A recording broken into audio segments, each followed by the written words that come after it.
Hello students, आज हम पढ़ रहे हैं अपना हिंदी व्याकरण का क्लास 6 का लेसन नंबर 2, जिसका नाम है प्यारे बच्चों वर्ण विचार। तो आइएगा शुरू करते हैं। जब हम कुछ बोलते हैं तो हमारे मुख से अनेक प्रकार की ध्वनियां निकलती हैं।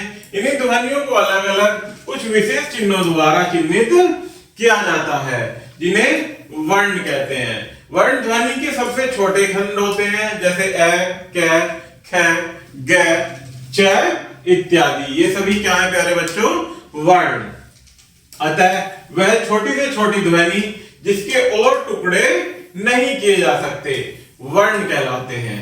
वह छोटे से छोटे ध्वनि के टुकड़े जिनके और खंड या टुकड़े नहीं किए जा सकते वो क्या कहलाते हैं? वर्ण। वह छोटी से छोटी ध्वनि जिसके और खंड या टुकड़े नहीं किए जा सकते। भाषा के सभी वर्णों के क्रमबद्ध एवं उचित व्यवस्था को वर्णमाला कहते हैं। भाषा के सभी वर्णों के क्रमबद्ध व उचित व्यवस्था को ही वर्णमाला कहते हैं। वर्णमाला में वर्ण दो प्रकार के होते हैं, स्वर और व्यंजन। तो पढ़ते हैं स्वरों के बारे में। जो ध्वनियां बिना किसी दूसरे वर्ण की सहायता से अर्थात स्वतंत्र रूप से बोली जाती हैं वो क्या कहलाती हैं? स्वर। हिंदी की स्वर ध्वनियां इस प्रकार हैं: ए, आ, ई, उ, ऋ, ए, ऐ, ओ, औ। ये क्या है प्यारे बच्चों? स्वर। कितने होते हैं टोटल? 11 स्वर। ख देखते हैं कि अंग्रेजी के ओ वर्ण के विशिष्ट उच्चारण के लिए ओ चिन्ह का अपनाया गया है। यह भी एक स्वर ही है। जैसे ऑफिस के लिए ये डंडा लगाकर इस तरह से लगाते हैं, ये भी क्या है? एक स्वर। आगे पढ़ते हैं व्यंजनों के बारे में। जिन वर्णों के उच्चारण में स्वरों की मदद ली जाती है और हवा मुंह के अंदर कहीं कुछ रुकावट से बाहर निकलती है उन्हें व्यंजन कहा जाता है। सभी व्यंजन स्वर के बिना अधूरे होते हैं। देवनागरी के व्यंजन ध्वनि प्रतीक चिन्ह इस प्रकार हैं। इनके कुछ प्रतीक चिन्ह दिए गए हैं प्यारे बच्चों ये स्वरों के। इसमें देखते हैं क वर्ग। इनको वर्गों में बांट लिया गया है ताकि हमें पढ़ने में सरलता हो। क वर्ग में क, ख, ग, घ और ड आते हैं। इसी प्रकार से च वर्ग में च, छ, ज, झ और य। नेक्स्ट होता है ट वर्ग। इसमें ट, ठ, ड, ढ और अण। इसी प्रकार से त वर्ग त, थ, द, ध, न। नेक्स्ट होता है प वर्ग, जिसमें प, फ, ब, भ, म वर्ण आते हैं। ये चार होते हैं हमारे। य, र, ल, व और श, स और ह। ये क्या है हमारे? व्यंजन। ड के नीचे बिंदु लगाकर इस प्रकार से जब लिखेंगे तो ये ध्वनि चिन्ह अंकित किए जाते हैं। जब शब्द के साथ नीचे बिंदु का प्रयोग होता है तो उच्चारण पर अधिक जोर पड़ता है। जैसे पढ़ा, गाड़ना, अर्थात उच्चारण पर अधिक जोर पड़ता है। नेक्स्ट है अरबी, फारसी और अंग्रेजी की कुछ ध्वनियों के लिए क, ख, ग, ग, ज, फ का प्रयोग भी होता है। प्रत्येक व्यंजन में अ शामिल रहता है। इसके बिना व्यंजन ध्वनि का स्वतंत्र उच्चारण नहीं किया जा सकता। आगे देखते हैं प्यारे बच्चों गह पॉइंट। इसमें त्र और ग और श ये क्या है हमारे? संयुक्त व्यंजन। क्योंकि इनका निर्माण दो वर्णों की सहायता से होता है इसीलिए इन्हें क्या कहते हैं? संयुक्त वर्ण। जैसे श का जो निर्माण होता है वो क और छ से होता है। इसी प्रकार से त्र का निर्माण त और र से मिलकर, ग का निर्माण ज और य से मिलकर होता है। इसी प्रकार श का स प्लस र से मिलकर होता है। इसीलिए ये क्या कहलाते हैं? संयुक्त व्यंजन।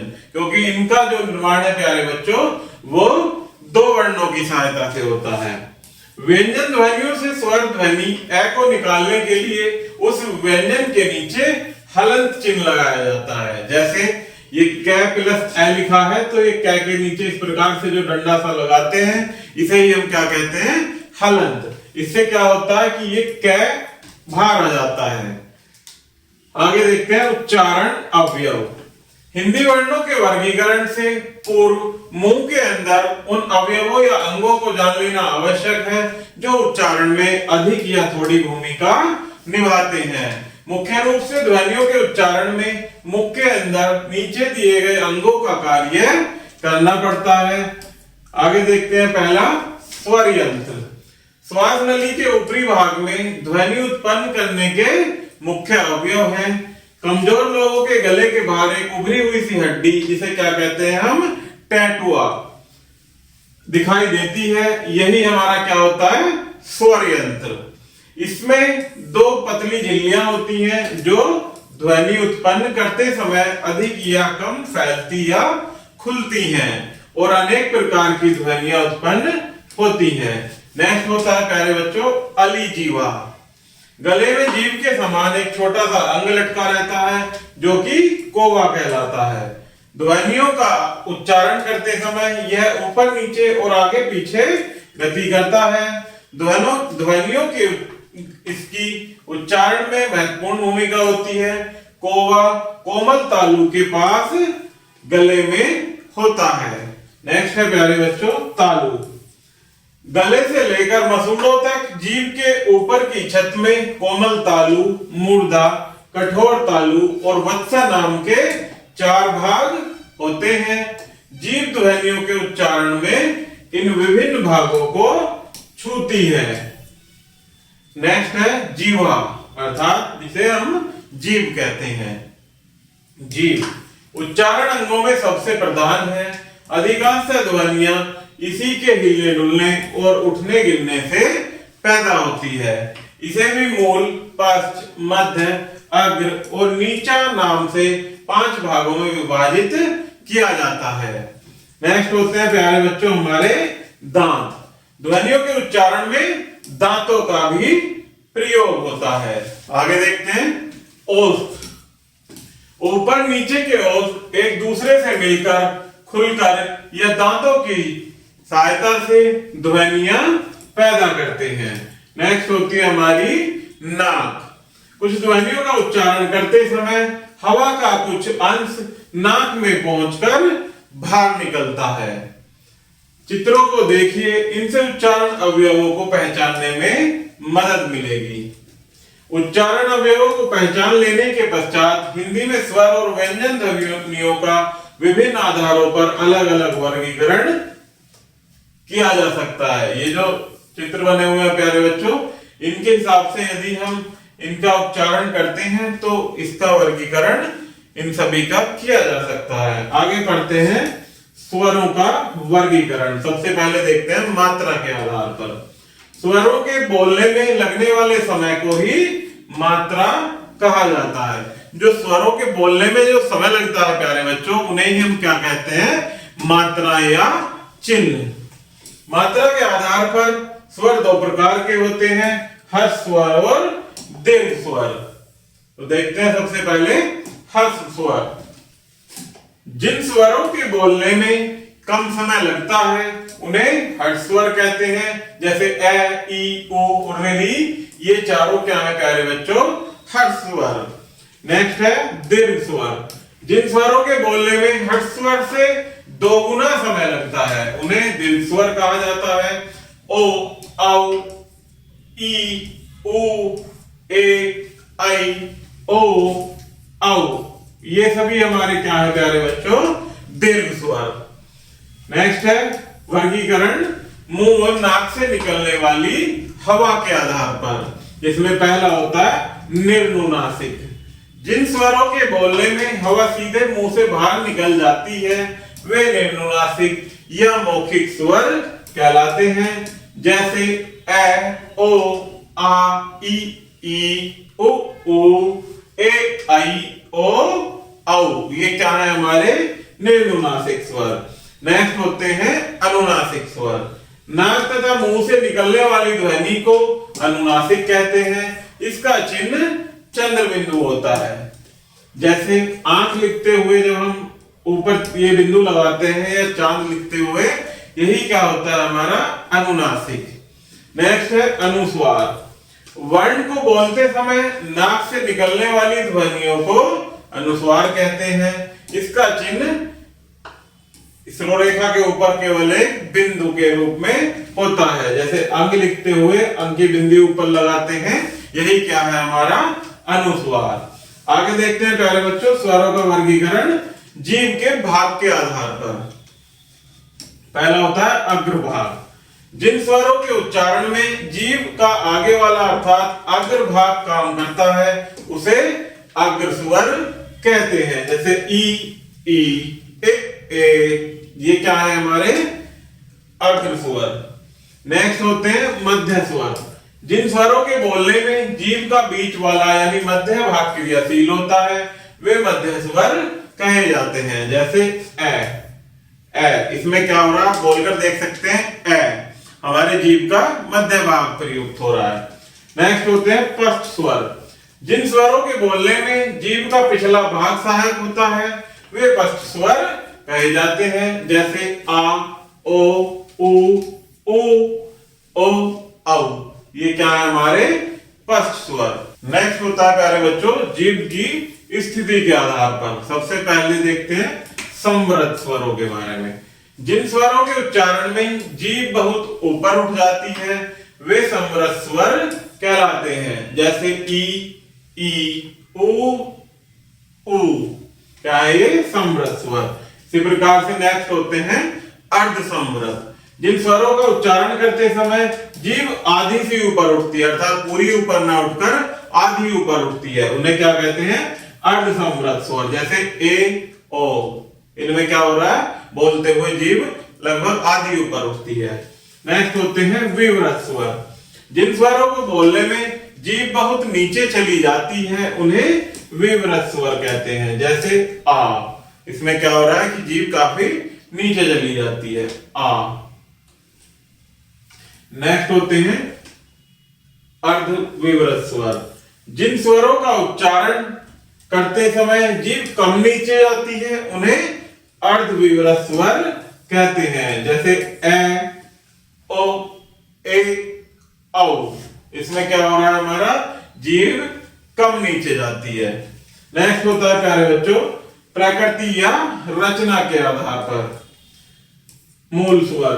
जिन स्वरों के उच्चारण में एक ध्वनि को छोड़कर कोई दूसरी ध्वनि शामिल नहीं होती वे मूल स्वर कहलाते हैं। जिसमें कौन कौन से होते हैं ए, ओ, ई, ओ, औ, ये क्या है हमारे मूल स्वर।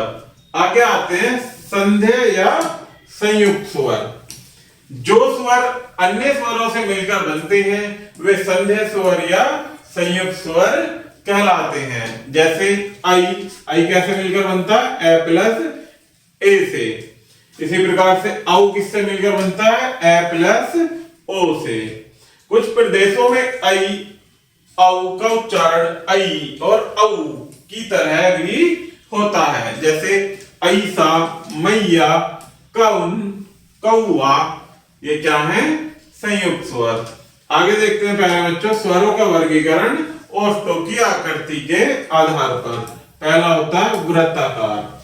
जिन स्वरों का उच्चारण करते समय ओष्ठ अर्थात जो हमारे होठ होते हैं ये अधिक या कम गोल आकार बनाते हैं वे स्वर वृत्ताकार कहलाते हैं। जैसे ओ, उ, ओ, औ। नेक्स्ट होता है अवृत्ताकार। जिन स्वरों को बोलते समय ओष्ठ वृत्त अर्थात गोल आकार नहीं बनाते वे अवृत्ताकार स्वर कहे जाते हैं। जैसे ए, आ, ई, ए, आई, ये क्या है हमारे अवृत्ताकार स्वर। विशेष ऋ का उच्चारण हिंदी में ऋ की भांति होता है। ऋ जो ऋ होता है उसका उच्चारण कैसे होता है री के आधार पर, री की भांति। स्वर व्यंजन का योग जिसमें पहला होता है संघर्षी। जिन व्यंजनों के बोलने में मुख के दो अंग इतने पास आ जाए कि हवा उनके बीच से संघर्ष करती हुई यानी रगड़ खाती हुई बाहर निकले वे संघर्षी व्यंजन कहलाते हैं। जिसमें कौन कौन से होते हैं ग, ज, फ, ख, स, श, स और है। ये क्या है हमारे संघर्षी स्वर। नेक्स्ट आते हैं प्यारे बच्चों प्रयत्न के आधार पर, स्वर प्रयत्न के आधार पर। व्यंजन ध्वनियों के उच्चारण के लिए हवा यानी श्वास को रोककर या अन्य कई तरह से परिवर्तित करना पड़ता है। इस क्रिया को ही हम प्रयत्न कहते हैं। अर्थात प्रयत्न के आधार पर व्यंजनों के निम्नलिखित भेद हैं। अब देखते हैं प्रयत्न के आधार पर व्यंजनों के भेद। इसमें पहले होते हैं स्पर्शी। जिन व्यंजनों के उच्चारण में मुंह के अंदर का एक अंग दूसरे अंग को स्पर्श करता है वे स्पर्शी व्यंजन कहलाते हैं। जैसे क, ख, ग, घ, ट, ठ, ड, त, थ, द और प, फ, ब, म। ये क्या होते हैं हमारे स्पर्शी। नेक्स्ट होते हैं पार्श्विक। जिन व्यंजनों का उच्चारण करते समय मुंह के दो अंग मिलकर हवा का बीच से निकलने वाला मार्ग रोक लेते हैं और वह इधर उधर से बाहर निकलती है, इसे पार्श्विक व्यंजन कहते हैं। जैसे ल, ल, क्या ल। नेक्स्ट होता है प्रकंपित। जिन व्यंजनों का उच्चारण करते समय हवा का कंपन होता है वे प्रकंपित या कंपन जात व्यंजन कहलाते हैं। जैसे र। नेक्स्ट होता है प्यारे बच्चों स्पर्श संघर्षी। जिन व्यंजनों को बोलते समय मुंह के दो अंग मिलने के पश्चात अलग हट जाते हैं और हवा घर्षण करती हुई बाहर निकलती है वे स्पर्श संघर्षी व्यंजन कहलाते हैं। जैसे च, छ, ज और झ। नेक्स्ट होता है प्यारे बच्चों अर्ध स्वर। जिन व्यंजनों के उच्चारण में हवा बिना किसी संघर्ष के बाहर निकल जाती है वे अर्ध स्वर या संघर्षहीन सप्रवाह व्यंजन कहलाते हैं। जैसे य और व। नेक्स्ट होता है नासिक्य। जिन व्यंजनों के उच्चारण में हवा नाक से निकलती है वे नासिक्य व्यंजन होते हैं। जैसे ड और त्र, अण, न और म। नेक्स्ट होता है प्यारे बच्चों उत्क्षिप्त। जिन व्यंजनों के उच्चारण में जीभ ऊपर उठकर झटके से नीचे आती है वे उत्क्षिप्त व्यंजन कहे जाते हैं। जैसे ड और ढ। नेक्स्ट होता है प्यारे बच्चों हमारा स्थान के आधार पर व्यंजनों का वर्गीकरण, जिसमें पहला है दंतोष्ठ। जिन व्यंजनों के उच्चारण में ऊपर के दांत नीचे वाले ओष्ठ को स्पर्श करते हैं वे दंतोष्ठ व्यंजन कहलाते हैं। जैसे व और फ। नेक्स्ट होता है वर्तसर्य। जिन व्यंजनों के उच्चारण में जीभ की नोक मसूड़ों का स्पर्श करती है वे वर्तसर्य व्यंजन कहलाते हैं। जैसे न, र, स, ल और ज। नेक्स्ट होता है हमारा कठोरता लोभ। जिन व्यंजनों के उच्चारण में जीभ की नोक मसूड़ों के पीछे तालु के कठोर भाग का स्पर्श करती है वे कठोर तालव्य व्यंजन कहलाते हैं। जैसे य, स, च, छ, ज, झ और य। नेक्स्ट होता है प्यारे बच्चों मूर्धन्य या पूर्व तालव्य। जिन व्यंजनों के उच्चारण में जीभ मूर्धा यानी तालु के मध्य वाले सबसे ऊंचे भाग का स्पर्श करती है वे मूर्धन्य व्यंजन कहलाते हैं। जैसे स, ट, ठ, ड, ढ, अण, ड और ढ। नेक्स्ट होते हैं हमारे स्वर यंत्रीय व्यंजन। गले के अंदर स्वर यंत्र से पैदा होने वाली व्यंजन ध्वनि स्वर यंत्रीय ध्वनि कहलाती है। जैसे है। नेक्स्ट होता है कोमल तालव्य। इन व्यंजनों को बोलते समय जीभ तालु के सबसे पिछले भाग का स्पर्श करती है। जैसे क, ख, ग, ड, ख और घ। नेक्स्ट होता है जिह्वा मूल्य। गले में जीभ की जड़ से उत्पन्न ध्वनि जिह्वा मूल्य ध्वनि कहलाती है। जैसे क। नेक्स्ट होता है प्यारे बच्चों दंत्य। जिन व्यंजनों के उच्चारण में जीभ की नोक दांतों को स्पर्श करती है वे दंत्य व्यंजन होते हैं। जैसे त, थ, द और ध। नेक्स्ट होता है हमारा ओष्ठ। ओष्ठों की मदद से बोले जाने वाले व्यंजन ओष्ठ्य कहलाते हैं। जैसे प, फ, ब, भ और म। नेक्स्ट है स्वर तंत्रियों के कंपन के आधार पर व्यंजनों का वर्गीकरण, जिसमें पहले होते हैं घोष। जिन व्यंजनों के उच्चारण पर हवा स्वर तंत्रियों से टकराती हुई बीच से निकलती है वे घोष व्यंजन कहलाते हैं। जैसे प्रत्येक वर्ग का तीसरा, चौथा, पांचवा व्यंजन जो इस प्रकार के हैं प्यारे बच्चों, ये क्या होते हैं हमारे घोष व्यंजन। नेक्स्ट होता है अघोष। जिन व्यंजनों को बोलते समय स्वर तंत्रियां दूर दूर तक रहती हैं उन्हें क्या कहते हैं, अघोष व्यंजन। जिसमें कौन कौन सा आता है, प्रत्येक वर्ग का पहला और दूसरा व्यंजन, वो क्या होते हैं, अघोष व्यंजन। आगे देखते हैं प्राणत्व या श्वास के आधार पर। पहला होता है अल्प प्राण। जिन व्यंजनों के उच्चारण में हवा की मात्रा कम रहती है, अल्प से मतलब है कम, प्राण से मतलब होता है सांस, तो हवा की मात्रा अल्प अर्थात कम होती है, वे अल्पप्राण व्यंजन कहलाते हैं। जैसे प्रत्येक वर्ग का तीसरा, पांचवा और पहला व्यंजन।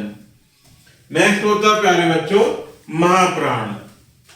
जिन व्यंजनों के उच्चारण में हवा की मात्रा अधिक होती है, महा मीन्स अधिक, महा का अर्थ क्या होता है, अधिक, वे महाप्राण व्यंजन कहलाते हैं। जैसे प्रत्येक वर्ग का दूसरा और चौथा व्यंजन, वे क्या होते हैं, महाप्राण। आगे देखते हैं प्यारे बच्चों अध्याय संक्षेप। वर्ण भाषा की सबसे छोटी इकाई होती है। वर्ण दो प्रकार के होते हैं, स्वर और व्यंजन। स्वरों का वर्गीकरण 6 वर्गों में किया गया है। मात्रा के आधार पर, मुंह और नाक से निकलने वाली हवा के आधार पर, जीभ के भाग के आधार पर, जीभ की स्थिति के आधार पर, प्रकृति के आधार पर और ओष्ठों की आकृति के आधार पर। इसी प्रकार से प्यारे बच्चों व्यंजनों का वर्गीकरण 4 वर्गों में किया गया है। पहला प्रयत्न के आधार पर, स्थान के आधार पर, स्वर तंत्रियों के कंपन के आधार पर और श्वास के आधार पर। तो प्यारे बच्चों इस प्रकार से हमारा ये लेसन यही समाप्त होता है। आशा करता हूं कि आपको यह वीडियो जरूर पसंद आई होगी। धन्यवाद।